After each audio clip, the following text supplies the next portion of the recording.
Send me the video link. Just a minute.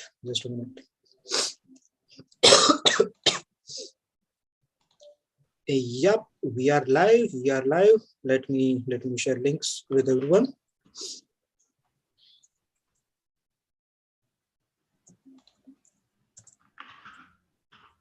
Yeah, Sahil, all setup done.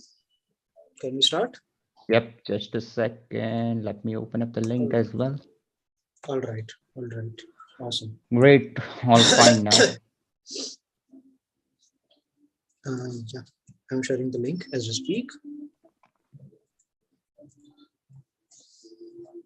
Yes, please do the introductions and all the things that you do. Then we'll start.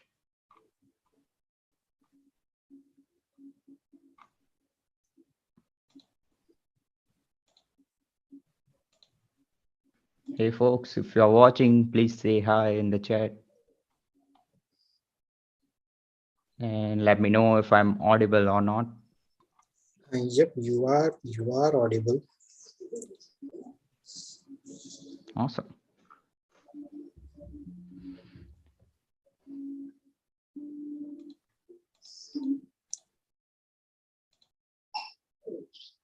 Yep, I have messaged everyone on Discord. Yeah, all right. So hi everyone, welcome to today's stream. So this stream is a part of series we are doing for a Web3 Hacks Hackathon, where we are teaching everyone to be a Web3 developer.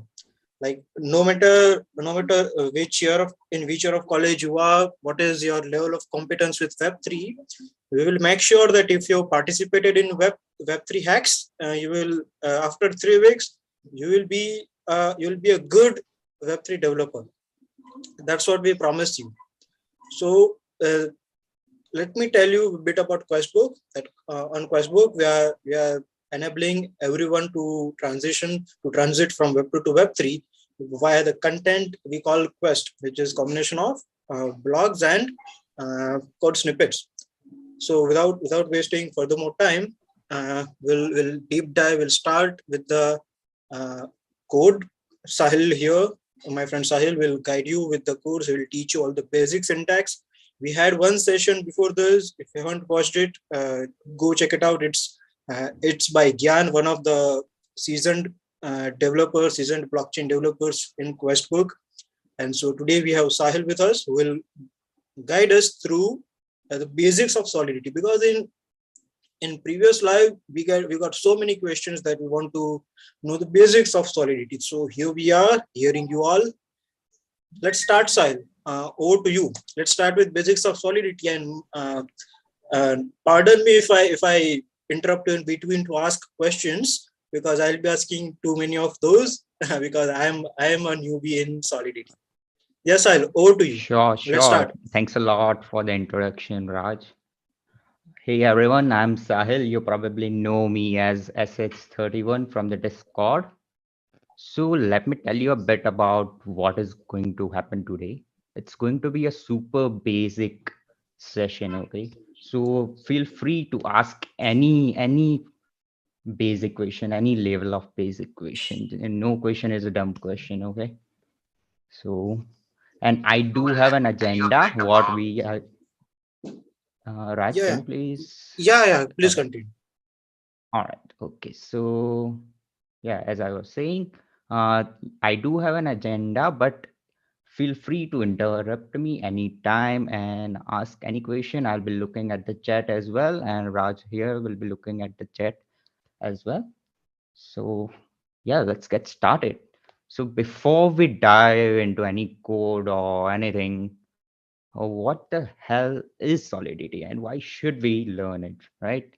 So, folks, if you are live, please let me know why you are trying to learn Solidity. Just one word. Why are you here and what are your motivation? Just one word. Just let me know. Yep. I will wait So for a minute. So Sahil, I'll be keeping track of comments, and I will let you know if there are any comments that need to be addressed. You could continue. Meanwhile. Sure, sure. Okay, so see, if you get into Web3, there are many different blockchains, right? You might have come across Solana, you might have come across Near, you might have come across Ethereum, and so on. So, why you should start with Ethereum, right? Because, in my personal opinion, Solidity is the most easiest to get started with. If you were to go into, let's say, Solana, Rush is a bit hard, so that's why it is recommended for beginner to learn Solidity, right? So that's the purpose behind this session as well, to teach you how it works exactly, and it's you will be amazed at the peculiarities of the Solidity language, right? So let's get started. Let's first of all see where we are going to do the coding environment, right? So I have opened up this website, remix.ethereum. All right. So it is a web IDE where we are going to write most of the code. Okay. And as you can see, if you open up, if you want, you folks can open up this website and code along as well. All right. So as you can see, if you open up this website, it will give you the whole this kind of scaffolding and this contracts. So what the hell is a smart contract, right? If you come from the programming background, you basically just call it a program or a code or a code file. But in Solidity, we call it a smart contract, right? So before we get started, let me tell you a bit about what a smart contract is basically, right? So to give you a little basic about it, a fundamental about it. So think of Ethereum as a world computer, right? It is a computer which anybody can access, anybody can, you know, run that programs on these computers, and anybody can access any data that is stored on this world computer, right? And what is Solidity? Solidity is a language that can be used to write programs that will be run on this world computer. Can a Solidity contract can be deployed in any blockchain? Yeah. So regarding that, there are other blockchains which are EVM compatible. Now, I won't go into much details what an EVM compatible chain is, but there are other blockchains which are called EVM compatible blockchains. There you can use Solidity. So examples are, you might have heard of Polygon, you might have heard of Arbitrum, Optimism. These are all, even Binance chain. These are all EVM compatible uh, chains. All right. And if you want me to go into a bit about what is EVM, I would be happy to go into it. But if not, let's get started then. Okay. So I was saying, yeah, we can use Solidity to write programs which will be running on the Ethereum blockchain. All right. So let's get started with a very simple basic program, which is Hello World, right? Hello World is the classic example, and that's what we'll be getting started with. So if you have opened up this website, let's create a new file under this contracts directory. Let's just call it hello web3.source. All right. And let me copy this 2 lines because we are programmers. We are lazy. Don't want to type it out, right? Don't worry about this. It's not none of concern right now. But just focus on this line, pragma solidity. Now, what the hell it is, right? If you come from any other programming background, if you have done any uh, fundamental programming in languages like Python and so on, that also, if you write any program, you don't need to write this kind of syntax, right? Where this is basically, a compiler version. Now, why do we need to write this code? If you write, let's say Python, there are also versions of Python compiler or Python language, right? Version 2, version 3, 3.1, 3.3, and so on. But we don't write normally this kind of syntax there. But why do we need to write it here? It's because Solidity is kind of it is old, but it is still not that mature of a language, and it's like every 2 weeks. Can you please zoom? Oh, okay, yeah, yeah. Just a second. Sorry about that. Is it any better now? Yeah, much better, Sahil. Much better. All right. So I was saying Solidity is a language which gets updated like every 2 weeks. So every 2 weeks there are new changes to the syntax, new changes to the compiler. So it's like if you try to use a compiler version for, let's say, a new or an old code on a new compiler, it might break because the new compiler might have totally changed the syntax. So that's why we mentioned this range. So here it basically says that the compiler version should be between zero point 0.7 and less than zero point 0.9. Okay, so it's a range.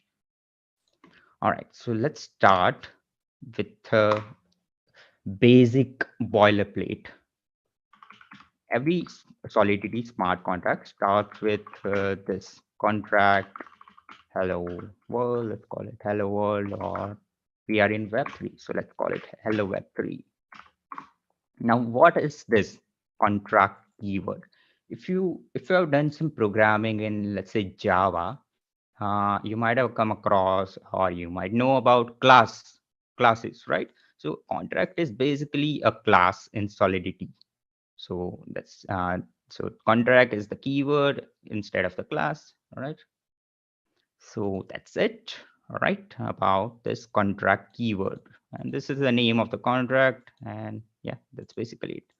So let's start with a basic thing. Hello Web3, right? So let's define a string. String public, and let's call it greet. And we'll assign hello world. And right now I will show you a very one cool thing about Solidity. So what have I written here? String public greet. So if you have some fundamental knowledge about programming, which I hope you have at least a bit, this is called a variable and its type is string. We'll go much deeper into what different types are available in Solidity, right? So but this is a string type and we have assigned this value. Okay, I made a mistake. Why are we using wall? It should be Web3, right? Let's use Web3. All right. So now that we have written the code, and now what? In Python, you might try to run it and see the output, right? In language like Java, you might try to compile this program. What should we do in this case? Well, in this case, Solidity is also a compiled language. So we need to compile this. We need to compile these smart contracts as well, right? And to compile this, let's go to this tab. It's a compiler tab. And here first, notice this section, it mentions the compiler, right? So we have said that the compiler should be between this 7 to 9. So we're going to keep it is as it is and 0.8.7, right? And you don't need to worry about all the things. Just click on this compile. Let's see what happens. Okay, so it's compiled. If you can see this green tick mark, that means it's compiled. Now I will show you one cool thing about Solidity, which you might not find in any other language, right? Let's see. So after you compile this, it's like, it's converted into, I won't go into much detail into it, but it's converted into bytecode. Now, how do we run this contract, right? How do we run it? Now, See, as I already mentioned before, right? There's this thing world computer called Ethereum blockchain, and we run the programs there. Now, if I clicked on compile, it's still on this machine. Where is the blockchain? How do we connect it to the blockchain? How do we uh, place this? Or in technical terms, how do we deploy this compile program to the Ethereum blockchain, right? So for that, you can click on this deploy button. Now, are we deploying this to the main network? Are we deploying this to the real Ethereum network? No, because this remix ID is so good that it will create its own, it will simulate its own Ethereum blockchain in this browser. So we can use it for testing purpose and so on. So let's click on this deploy button. First, you might have to choose this contract, and there might be many different contracts here, but in this case, this is the one that we want, right? So let's click on this deploy button. Okay, if you see this green tick, that means our program has been deployed to the blockchain. Yay. So now we can interact with this program. Now, I told you, right? I will show you one cool thing. So if you come from any other programming languages, you might write a function to get this variable, right? Or you might write console logs or so on. But let me show you one cool thing about Solidity. If you click on this button, it will show you the deployed contract and an interface. And here you will see there is this button called greet. Wow, how did we get this button? We didn't even write a function, or we didn't even code any front end or UI, right? Still, we are getting this. So that's the cool thing about Solidity. If you write, a variable and declare it as public, public means anybody can access it outside of this contract. Uh, Different smart contract can even access this, right? So let's click on this button and let's see what it outputs. Yay, it outputs Hello Web 3. And if you notice this section, it called this chain, it called this contract, deploy contract, right? See this one, and you might get the same output here as well. I think you might not be able to see it. It's so small, but believe me, it is there. Okay. It is visible. So It is visible sign. cool. Awesome. Awesome. All right. So I will pause for a minute or so. If you have any questions about whatever we have written up till now, please feel free to ask. If not, I will continue. Let's continue, Sahil. All I right. will All right. pause you. Let's continue. I'll pause you if there are any questions. Sure. Sure. Sure. Okay. So we have written a hello world. Okay, so in the other languages, you might have written a function as well, or you might have written a console log. In this case, we didn't even write a console log or a function, and we got this. This is awesome, isn't it? All right, so let's get into some good code. Hello world is good, but what does it do? It does nothing. It just prints hello web 3 or hello world, whatever. Let's go into a deeper program of our first app. All right. So let's just edit this contract, or you know what? Let's create a new one. Let's create a new file inside this contracts. We'll call it a counter. We'll create a counter program, right? Let's copy as usual these two lines. Awesome. All right, let's declare the contract. We already went into it, so I'm not going to explain what we are doing. All right, let's call it counter. Okay, so now I already explained you about this, variable which has string type. Now let's write a variable which has an integer type, or in which we can assign, or in which we can store an integer value. So how do we do that in Solidity? We have this type called uint. All right. So what is uint? Uint is basically unsigned integer. What does it mean? What does unsigned mean? It basically means you can't have any negative numbers. It can only have zero or positive numbers. All right. And we'll go into depth what other data types we have and different variables of uint and so on. But let's just declare one variable. Now, so we'll write two functions, okay? Two functions to increment this counter and one function to decrement this counter. All right. So how do we write a function? First of all, I think all of you folks already know about, I assume you already know what a function is, so I won't go into it. So let's write a function. To define a function, we write this keyword function, the whole word. All right. And let's write a function called incrementer. Let's just call it inc. All right.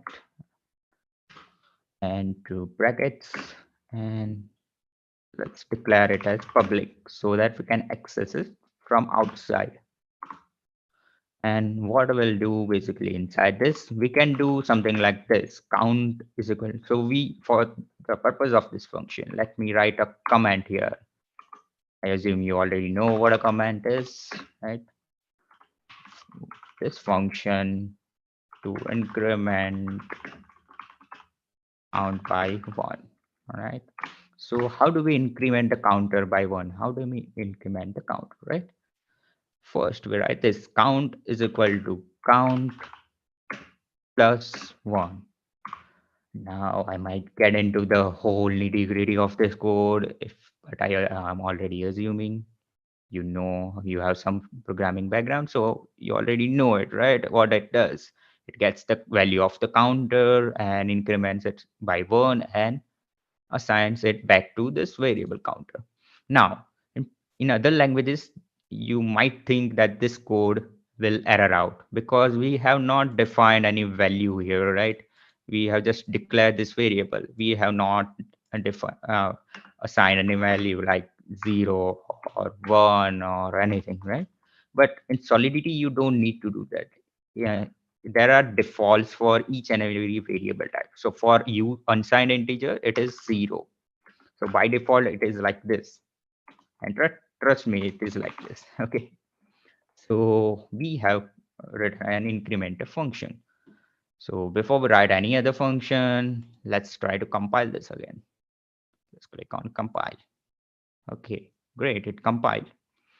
And now,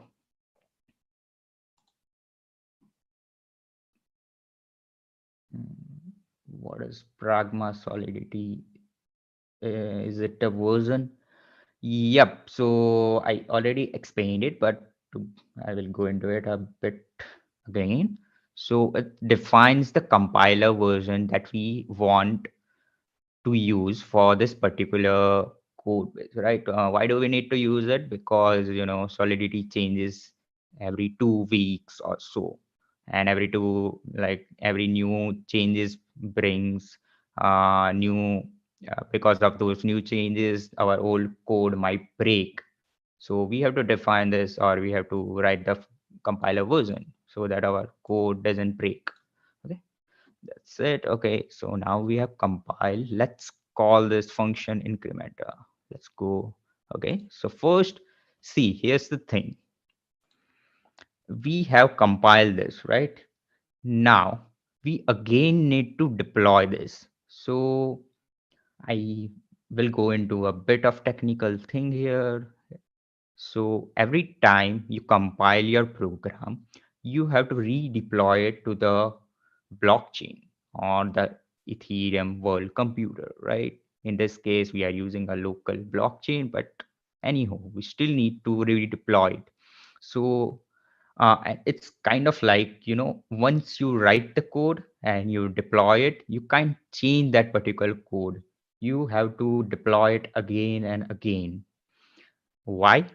And you might think that what if I have bug, what this is kind of a uh, a negative thing about Solidity, but it is not. It is actually a good feature because it says that the code is the law. Once you deploy it to the blockchain, you can't change it. Code is the law. So that is not a negative thing, but it is a feature of Solidity. Yeah? Okay, so let's delete this old contract interface and let's redeploy it again. Okay, have we selected it? All right, we have selected the counter and we don't need to go into this things. I will go into it again, but let's just focus on this code. I will go into what all these things are later on. Okay, let's deploy it. Okay, cool. It's deployed. So in this case, it took like a second or so to deploy, but if you were to do it on the main chain, it might take some time and so on. But we don't need to worry about Yeah, that. Sahil, I have one little question Oh, here. so in this Uh, case, we got, yeah, Sahil, I have one yes, little question that sure. every time we deploy, do we need to pay some charges or what? Like, uh, do we need to pay some fees for deploying every time, or is it free? How is it?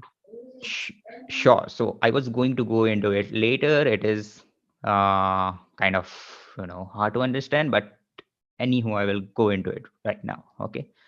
So I will have to give you folks a bit of context. So on Ethereum blockchain, to deploy any program or to deploy a program, you have to pay some money. Wow. You have to pay some money to deploy to the blockchain. Now, how do we pay the money? How do we pay? What kind of money do we pay? So in case of Ethereum, we pay it pay in ethers. So ethers is a native currency of Ethereum blockchain. So every time we deploy a smart contract, it's like now I might need to go into the details, but I won't. So you need to just believe me or trust me for now that you need to pay some uh, fees, which are, you might have heard, it is called gas fees. Okay. And, and uh, even to call some of the functions, you need to pay. It's called a transaction. If you call a function, it's called a transaction. Now, but there are exceptions. There are some functions which are only viewable. So if you want to just like, let's say, mm, so in this earlier program, right, Solidity, so Solidity provides this greet function by default, but let's say we were to write a function greet and it is just public and view, right? I will go into what this view is later on. It's all right. So we are doing this greet. Now, in this case, we are not really changing this variable's value, right? So that, what does that mean? We are not changing the state of the program. And if we call this function greet, we are just retrieving the value that is on the blockchain. Now, to retrieve any value or to view anything, there are no gas fees. You can call it freely, all right, without any gas fees. I hope that clears your query, Raj. Yeah, it does. It does. Thanks for the All right, explanation. so let's Let's get move back to ahead. the counter function. Yep. All right. So we have written this code incremental, right? And we have deployed it. Let's see. So I already told you, right, that in Solidity, all the variables have some default value. We don't need to assign it anything. So now I will show you the proof of it. Let's call this count function. So we have not called this increment function yet. That means it will return the default value. Let's click on it. I don't know if you guys can see that it returns 0. So I told you, right? Unsigned integers have 0 as the default value. That's there. That is your proof. Now we will call this function incrementer and let's see what happens. All right, so function was called, but we are not returning really any value here. So let's see the value of the counter now. Okay, if you check, it has incremented by 1. So that means our counter function, the incremental function works. Now I will show you a bit of a shorthand. So we don't need to write the whole, this kind of, you know, I will show you a shorthand how to make it. So, oops. So this is a shorthand for this thing. I will keep that in comments. Count equal to count plus, if you have done some programming and in any other languages, you might know it already. It's called a shorthand incrementer operator. So this will basically do the same thing as above. Let's see if it does or not. Let's quickly compile this and deploy it again. See, you want to, change this little thing, we have to redeploy it again. Count is 0. Let's call incrementer. Let's call counter again. Yay, it works. Right, so we have written an incrementer. It increments the counter. Now let's write a decrementer function.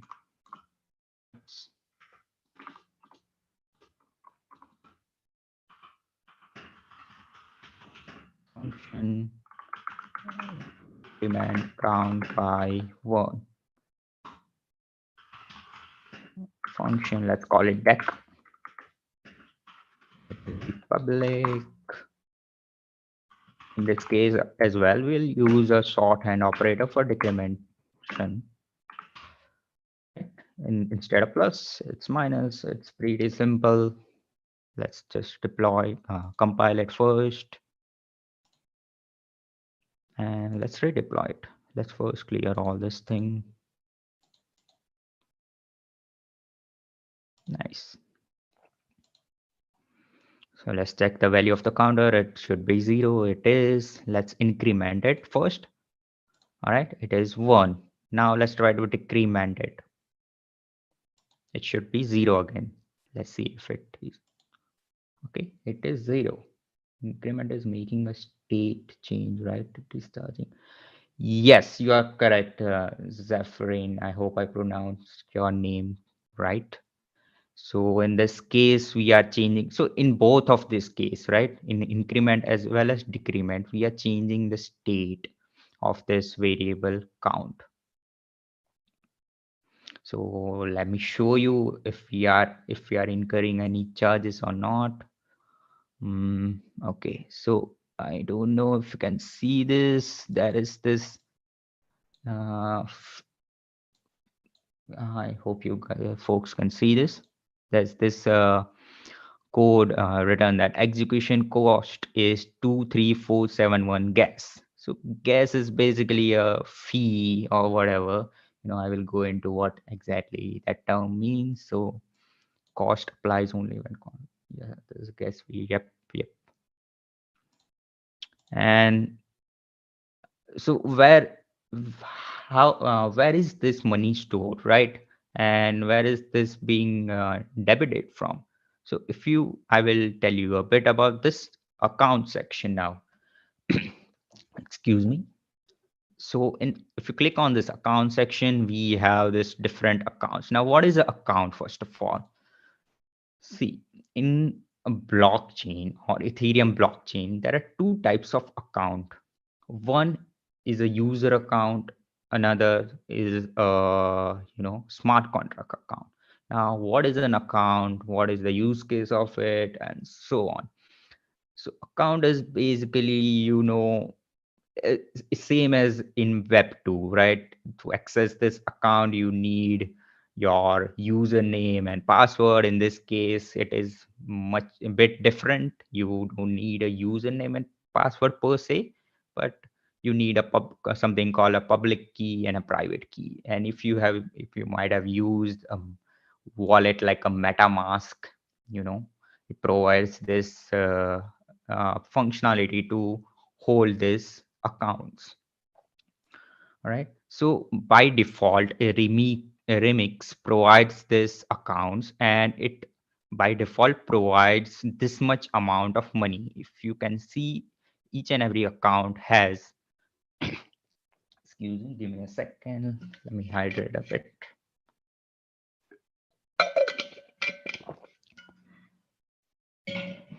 All right. So each and every account here has, some amount of ether provided by default by the remix ID. Now, is this ether same as the ether which costs, I think right now it is, I don't know how much is it right now, Raj? Is it 4,000 USD or something? Right? So 4,500. is It's at this 4,500. ether that much worth? If you can access this 100 ether, is it the same as the real one? Do you get 100 into 4,000 US dollars worth of value? Well, no, because this ether is just a test ethers provided by which you can use in the blockchain provided by the remix ID, right? It is different from the blockchain ethers on the mainnet ether. And if you observe, this account doesn't have 100 ether. Why? First of all, it was selected by default because it is first, right? And we have until now deployed two contracts and also fired up some of the transactions, right? State changing transaction. That's why the ethers has been debited. So let me show you. So right now it is like 2727609. The last digits are this much, right? Let's call this counter function and let's see if the value gets debited or not. Count is 0. Let's call increment. Let's check the value. All right. As you can see, some amount of ether has been debited. That means, to call this. Now, when I call this count function, and if you check, there are no fees deducted. But if you call increment function and observe, the fees has been deducted. So there you go. If you change the state of the blockchain or the change any variable, which is stored on the blockchain, you have to pay some fees. All right, so that was our first application. And you know now you might observe one thing. We wrote a function to increment and decrement, but we did not write a function to get this count getter. Still we are getting it because I already showed you, right? We get this kind of getter functions by default. If but there is uh, one rule: you have to make it public. If the variable is not public, you won't get this function, this getter function. Getter function is basically, a function which returns the value of a variable. By the way, I want to ask you folks a question. Do you think it is going too much basic? Like, if it is too much basic, just let me know It's if I good. It's should good, just cut. Sahil. We want it to be too much basic so that someone who is absolute new to Web3 could grasp it. And yeah, we need it to be absolute basic, like the rock bottom basic. So go ahead, my Awesome, man. awesome, awesome, awesome. All right. So Also, now I would I, like to yep.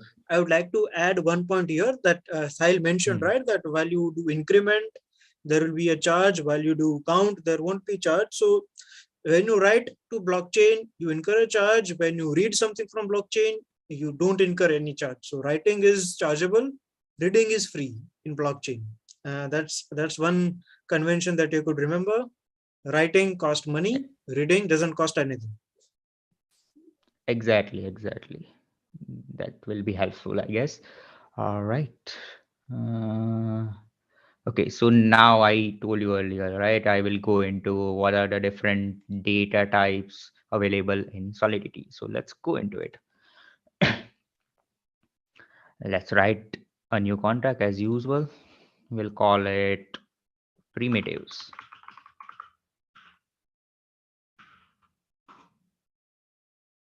Primitive is just a fancy word for, types. All right, let's copy this.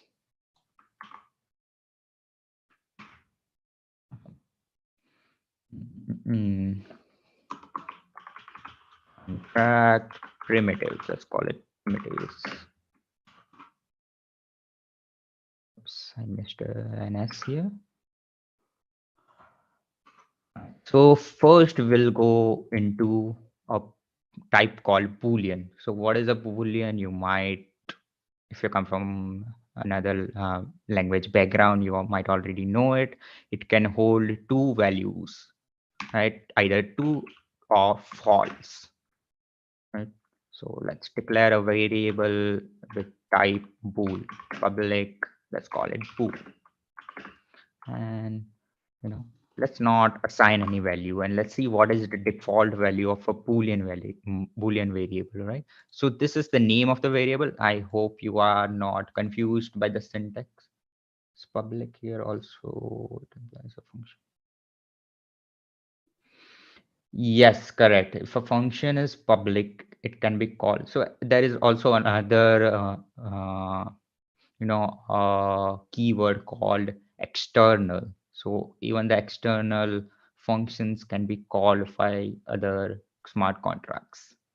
But there are differences between public functions and external functions. We'll go into it if we have time and we reach up to that point, right? So yeah, public bool, and let's deploy this. Let's quickly compile and let's clear this. Primitives already selected. All right, let's deploy it. Let's click on this boo button. As you can see, we are getting boo false as the default value. So in case of unsigned integer, we have 0 as the default value. In case of booleans, we have false. Now we can even assign a value, a second value, which the boolean types can hold, which is true. All right, let's compile it, deploy. All right, boo. It returns true. Super basic, right? No big deal. Okay, so that's that. Let's go into unsigned integers now. So as I already told you earlier, there are different variations of even unsigned integer. So when we write u in public u, this uint is by default, it is an alias for a type uint 256. So what does this mean? 256, it basically means 256 bytes. So it can hold integer values or unsigned integer values up from 0 up to 2 raised to 2 raised to 256 minus 1. Why are we doing this 2 raised to 256? Because we are converting bytes into bits. Okay, that's the possible range of values this uint type can hold, u in public u, right? So why is this useful? Well, sometimes you might know that some variables might only hold up to, let's say, see if there is a class, a school class. I'm talking about the class in a classroom in a school, right? Now the limit of the students in a classroom can be, how much can it be? It can be 100, or the max it can be is 100, 200, 300. I don't know how much is the max or no, but that's the minimum, that's the maximum, right? So if we use a uint 256 to declare, let's say,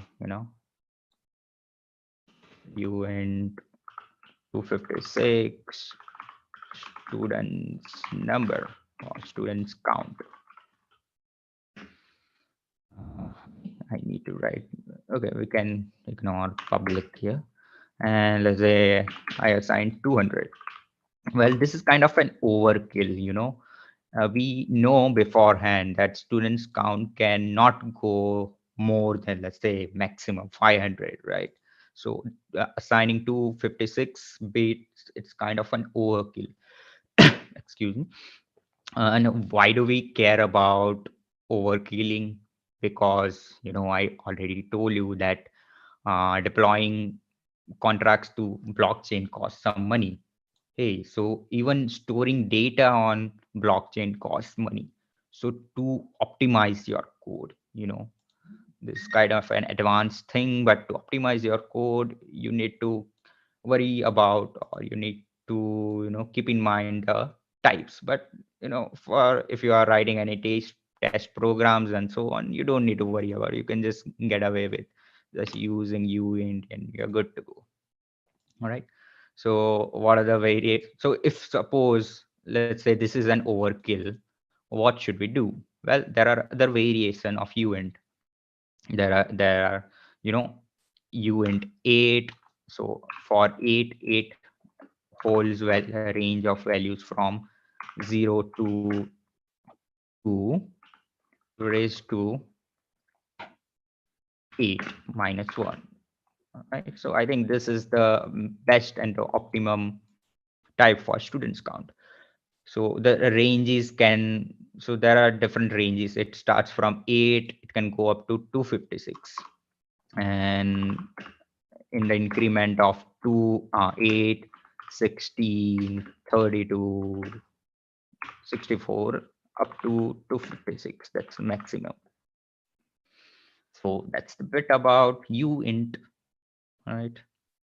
And we can try to retrieve this and so on, but we don't need to do that. We already went into it. Now we have seen a way, data type to store unsigned integers, the integers which are positive or 0, right? But what about negative numbers? So what if I want to store negative numbers? Well, we have another type called int. It's a signed integer. You can call it a signed integer, right? Int I, and you can assign -1 to it. And I can probably show you that it can hold this value. So let me compile, deploy. Right, it is the second one. Where is it? I. Let's click on I. Okay, see, it holds -1. Now this similar to uints, we have int 8 up to int 256, and this int is basically an alias for int. So alias is kind of a nickname, you can say. So it stands for int 256. So you can just get away with writing int. And yeah, similar to uints, it can go from 8 to 256. All right, so that's it for ints and uints. Now, all right, so now I will show you one, a data type which is super specific to Solidity only. You won't find it in any traditional programming languages like Python, which is address. Address public addr. All right, so what is this address? I told you earlier, right? In blockchains, we have this thing called accounts. These are the accounts, and it can hold ethers and so on. So these accounts have the associated, this thing, this identifier called an address. It is kind of a username. It is unique to each and every account, unique to each and every smart contract, and you can use it to transfer money or transfer debit or credit or whatever. So let's copy this address by clicking on this button, and we can assign it over here. So let me clear this. Let's compile and deploy again.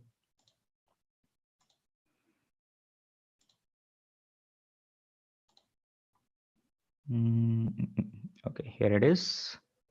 See, it returns this, and by default it is address, and this is the data type. This is the only this thing you won't find in any other languages. You will only find in addresses, because in Solidity addresses are super important. Just give me a second.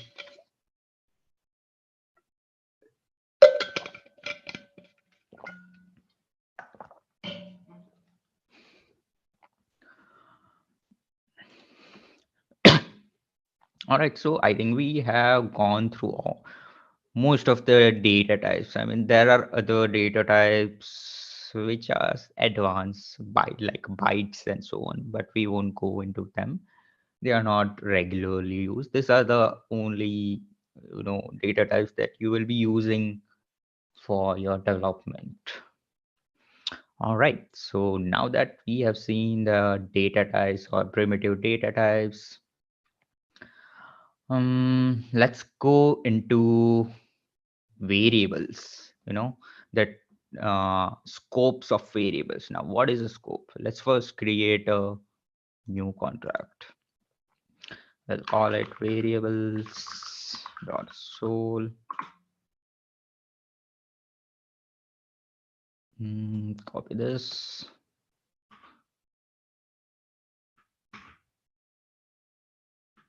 Sorry, copy it. Hey All Sahil, right, contract Sahil, I had an idea that variables. yeah, Sahil, Yes. yeah, let's do variables in next session. Right now Yes. we are already 1 hour down. Like I didn't know, and time flew just like that. Thanks to you, we didn't even notice we weren't bored for an entire hour.